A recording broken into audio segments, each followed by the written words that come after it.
એ આજો ઇન્દુ, તારી favourite film જેમાં પેલો 58 વર્ષનો બાપ હીરો છે ને એનો દીકરો નાલાયક, ચાની કેટલી ઉપર ઠઠ્ઠા મશ્કરી કરતો રખડી ખાય એવો રખડેલ, આ પેલો ઠંડો થઈ ગયા પછી પણ બાપના પૈસે. બેટા, કા પપ્પા બદલી નાખ કા ચેનલ બદલી નાખ.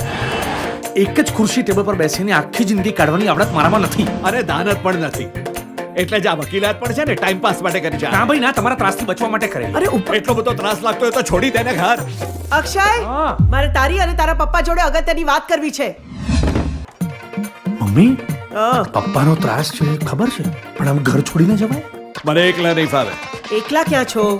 અક્ષય છે ને, મને એની જોડે જ નહીં ફાવે. મને આમની જોડે નહીં ફાવે. ને મને તમારા બંને જોડે નહીં ફાવે. ચાલો, જય શ્રી કૃષ્ણ.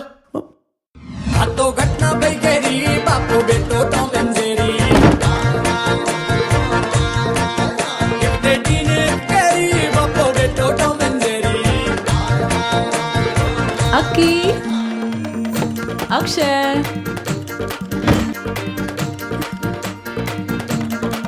જય શ્રી કૃષ્ણ. સુલભ શૌચાલયની જેમ આવી જાય છે બધા.